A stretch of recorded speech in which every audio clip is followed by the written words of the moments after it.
Coucou, depuis que je suis partie de France, vous êtes beaucoup à m'envoyer des messages pour me demander comment je finance mon voyage.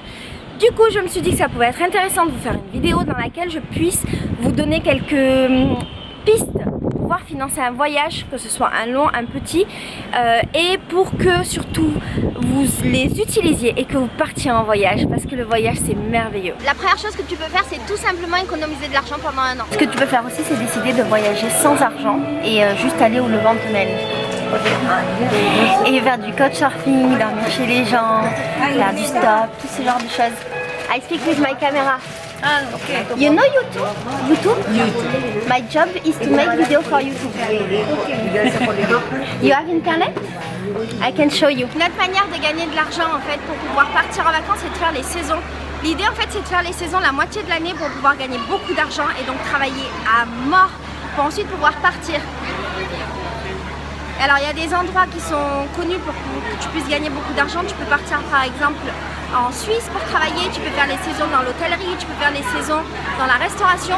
L'idée voilà, c'est de juste travailler énormément pendant un temps donné pour être libre pendant toute une partie de l'année. Ce que tu peux faire aussi, c'est devenir guide. En fait, si jamais tu es dans un pays ou dans une ville et que tu la maîtrises vachement parce que tu es resté un moment, bah, tu peux être guide. J'ai rencontré des gens qui faisaient ça. Tu peux être guide pour les touristes, pour les backpackers, pour les gens qui veulent des informations, tout ce genre de trucs.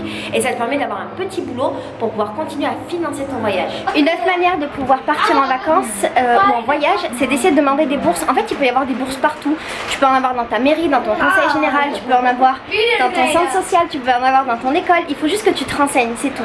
Fais-le et il y a de fortes chances que tu puisses partir avec. Une autre option aussi pour pouvoir voyager, c'est de faire ton service civique. Alors si je dis pas de bêtises, c'est jusqu'à 25 ans que tu peux le faire et en gros, c'est l'État qui te paye pendant un certain nombre de mois pour faire quelque chose pour les autres. Donc par exemple partir faire de l'humanitaire dans un autre pays ou avoir un travail associatif en France. Et c'est génial parce que tu gagnes un petit peu d'argent et tu participes en fait à la communauté, tu participes à aider l'autre. Ça peut être une super expérience pour toi. Une autre manière de financer ton voyage, c'est de faire du woofing. Alors le woofing en fait, c'est un principe de volontariat. Tu vas travailler chez des gens pour différentes raisons et de différentes manières en contrepartie. On te loge et on t'héberge. Tu ne gagnes pas d'argent mais tu es logé. Le woofing ça peut se présenter de plein de manières différentes. Par exemple, tu peux travailler dans des champs, tu peux travailler en agriculture. J'ai des potes en woofing, ils ont travaillé pour des restaurants et ils faisaient genre du marketing 2 heures par jour et tout le reste du temps ils faisaient leur vie. J'ai des potes qui travaillaient dans des restos, j'ai des potes qui travaillaient dans des auberges et ils étaient à l'accueil quelques heures par jour. J'ai des potes...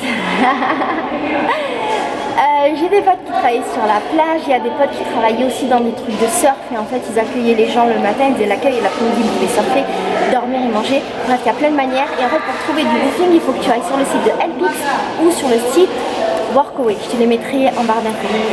Ce que tu peux faire également pour voyager et pour vivre, c'est d'aller dans des communautés. Donc là en fait ça va être un petit peu comme le woofing, donc c'est totalement du woofing, mais le truc que tu as en plus c'est que tu fais partie d'une communauté, tu travailles mettons 2 heures par jour, tu vis avec ta communauté et ton travail est en lien avec ta communauté. C'est une expérience qui est un tout petit peu différente de certains woofing dont je t'ai parlé et elle est tout aussi intéressante si ce n'est plus.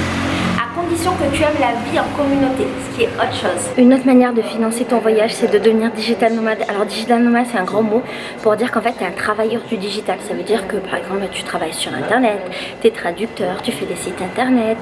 Il y a plein de possibilités comme ça d'être digital nomade, mais je t'ai fait une vidéo sur le sujet que je te mettrai dans la barre d'infos. Alors un autre truc que je peux te conseiller, c'est d'ouvrir une association. Alors si tu as un projet par rapport à ton voyage, et je te parle de vélo mec, si tu as un projet par rapport à ton voyage, tu peux créer une association et après demander des financements.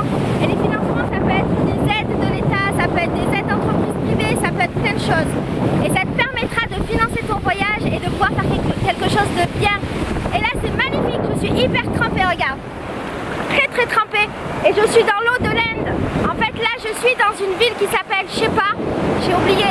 Et là-bas tout au bout c'est le Sri Lanka mec. Et puis pendant mon voyage j'ai rencontré des gens qui faisaient plein de trucs complètement ouf, comme par exemple vendre des fruits. Ma meilleure amie d'ailleurs elle a fait ça. Ma meilleure amie en fait à un moment elle avait plus du tout d'argent et en fait elle cueillait les fruits dans les arbres, c'était en Amérique latine, elle faisait des brochettes, elle vendait ça aux touristes. Et je trouve que c'est une super idée. Tu peux aussi fabriquer des choses. J'ai rencontré des backpackers qui fabriquaient des objets manuellement comme des bijoux, qui faisaient des tresses aux gens. Il y en a qui faisaient de la musique, des choses comme ça. C'est hyper intéressant. Alors après, ça a distingué de la mendicité. Il y a certains backpackers qui mendient aussi pour de l'argent. Moi, ça me pose un autre problème moral, mais que j'ai pas forcément envie de développer ici. Après, je pense qu'il faut distinguer voilà, la mendicité et le fait de fabriquer quelque chose et de le vendre pour pouvoir financer le voyage en cours de voyage. C'est totalement différent et malheureusement, les gens ont tendance à faire l'amalgame.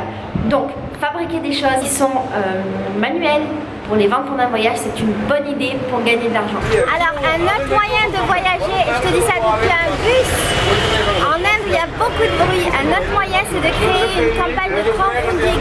En fait, le truc c'est que tu peux monter ton projet, le mettre sur internet et puis demander par exemple à tes proches ou à ta famille de se cotiser pour t'aider à mener à bien ce projet. Donc ça peut être un projet juste dans ce petit cercle, ou bien si tu as un projet qui est de plus grande envergure, tu peux essayer de demander à d'autres gens de participer, de t'aider. Du coup, j'espère de tout mon cœur que cette vidéo t'aura donné envie de voyager. Il y a plein d'autres manières pour pouvoir financer ton voyage. Peut-être que j'en découvrirai d'autres pendant mon propre voyage et dans ce cas-là, je te ferai une deuxième vidéo pour compléter. Et si toi, tu en connais d'autres, surtout n'hésite pas à me donner plein d'idées dans les commentaires et moi, je ferai aussi une vidéo avec ça. Je te fais des milliers de bisous et tout ce que je peux te conseiller, c'est de partir loin comme là.